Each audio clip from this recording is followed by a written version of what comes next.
What's happening, YouTube? It's Simon466 Cards, and today we're going to talk about logofractors and how Panini and Topps basically had the same idea but took very divergent strategies on how to produce those.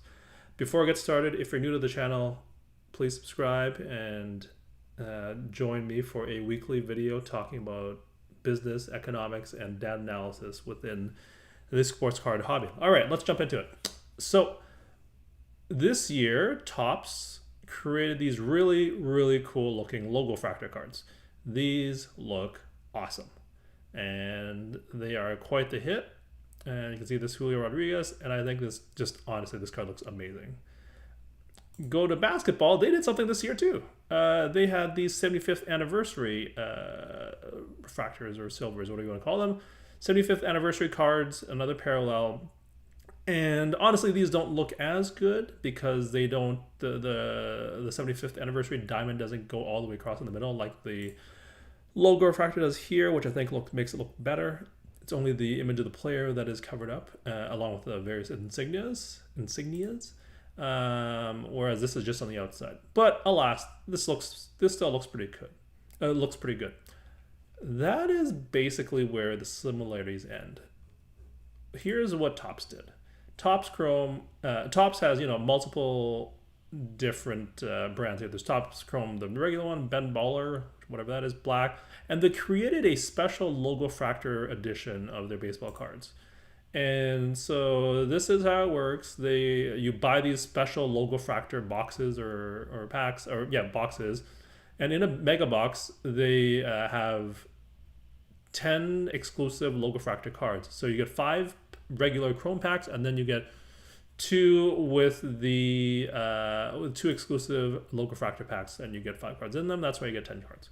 And so you can see the cards are like here for this Otani, this Julio Rodriguez. They look pretty cool, and there's a few different parallels for the logofractor set. Very cool. Topps made their own basically logofractor brand, essentially, and so it's a very unique approach, and it really puts the sole focus on the logofractors. It doesn't take away from having it within the Topps Chrome base set, for lack of a better phrase, or the flagship set. So that's how they did, how they created this logofractor and how they marketed it within their brand. They basically created their own separate offshoot brand. Panini just put this into Prism, and as you can see here, they created a blue 75th Prism parallel, and then a red 75th parallel that's numbered to 75 for obvious reasons. The problem is, who in their right mind is going to notice these parallels when it's stuck within Prism with all of these other ones? I counted all of the Prism parallels for 21-22. There are 60, and that is an actual real number. There are 60. How is something interesting and cool and different looking like these two blue NBA 75th parallels and the red number 75 parallels? How are you gonna notice them when you still have the silvers, the golds, the blacks, the nebulas, the black shimmers, this, that, the other?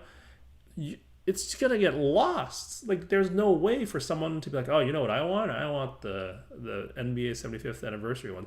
Even though they look cool, they don't have the focus on them, even though they very much stand out and are different than all the other cards. They've just buried them, because that's what Panini does. They've buried them by just adding it to the pile and laundry list of parallels. And so that is just one very different way that Panini basically just took the cookie cutter approach of let's just make more parallels, whereas Topps decided to let's make our own brand. It's literally called Logofractor Limited Edition, and this is what happens, right? But that's not the worst of it. If that was the worst of it, I could say, okay, Panini, like, you're not very creative here like the people at Topps. And that, honestly, that's why I think Topps under Fanatics is going to have much more creative and better ideas. But like I said, that's not the worst of it. What do I mean? What if I told you there was a Spectra 75th anniversary parallel here? That's right. It's not just Prism. Here's the Prism one for Cade Cunningham. That's nice card here. Looks cool. Blue. Here's the Spectra 75th anniversary. You can see the diamonds here for Cade Cunningham. Well, that's not good. It's not even exclusive to just Prism. You can get these in Spectra. That doesn't make it very special and unique. Well, that's they put it in 2 brands? No. They also created RPAs with them. Do you see the 75th back here? This is Jalen Green, RPA, 75th. Okay. So that's multiple different products and then also 2 different parallels or insert an RPA within the same product. That seems like you're diluting the value of this supposedly special thing. What if I told you it was also a mosaic? Yeah, that's right. This is a mosaic Jalen Green, and you can see there's the 75th. And again, it's a parallel. And again, this is starting to lose its luster. We're down 3 different products here. What if I told you it's also in contenders and the autos? And like this just looks horrendous. They don't even have the logo. They just have the word 75th written on it. It's preposterous. This is absurd. How does this look good? This looks horrendous. You're literally just writing words in the background. How is this special? It doesn't look good. Like compare this with how awesome this looks. It is not close at all. It is ridiculous that this is the quote-unquote parallel. You're just typing font and text. Like, what is this? This is awful. Who was the designer that decided this was a good idea? Okay, well, now we're in contenders. We're in Mosaic. We're in Spectra RPAs, and we're in Spectra. Oh, it's also, yeah. Oh, and here's the another contenders one. Like, you can barely even see the 75th in this view, right? Like, what are we doing here, guys? What is this? This is just horrendous. It's also in Chronicles. You got the, I don't even know how this is a 75th anniversary Prism, but it is. I guess it's just the fact it's number 75. And it's an honors. Like, I don't know. I'm not too familiar with Chronicles, but oh boy. And then we're now in Photogenic, which honestly is a very nice looking set. It's a new set. It looks awesome, but now it's literally just, they gave up. They stopped trying. They're just like, let's put a 75th ball in front of Cade and just call it a day. That's the extent of this number to 75 cracked ice. It's like cracked ice and put a big ball in front of them. Like, what are we doing? What are we doing, guys? This is oh, there's more Marquee Chronicles now. Okay, I don't even know is this the same as the one before? No, it's different. Okay, so now we have this. We got a little, how is this a 75th anniversary? Is it just because it's numbered to 75 as well? Like, there's no real 75th anything? Okay, all right. Oh, yeah, there's more. There's more. Here's a Chronicles playbook. You can see the 75th anniversary diamond. That's the entire extent of what makes it 75th, I believe. Like, what is happening?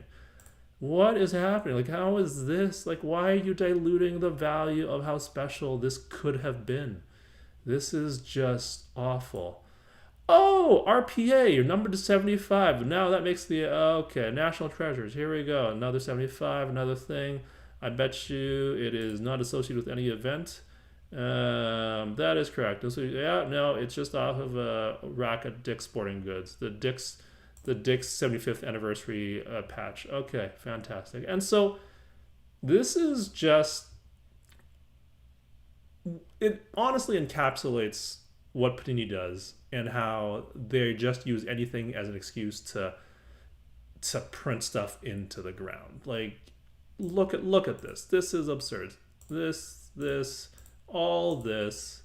There might be more. We're talking multiple brands from Prism to Spectra RPAs, Mosaic, Contenders, Photogenic, like Chronicles. What are we doing here? Like, what is Panini doing? The answer is obvious. It's printing it until the printers stop working, because they're here until 2025 and then they're gone. So they're just milking this cash cow. Whether or not there's any longevity to these products, they don't care. They're like, 75th anniversary? Cool. Let me make a bajillion parallels across multiple products. Whereas Topps under Fanatics is like, let's make something really cool, really unique, stands on its own, puts the sole and total focus on this one brand, and we don't dilute it at all, other than it's in this limited edition box. So that's the video. Let me know what you guys think about the differences in basically both companies having the same idea but executing it in a totally different way, and how that really reflects on who they are. Topps is here to make a special logofractor brand, and will probably make one next year and the years ahead.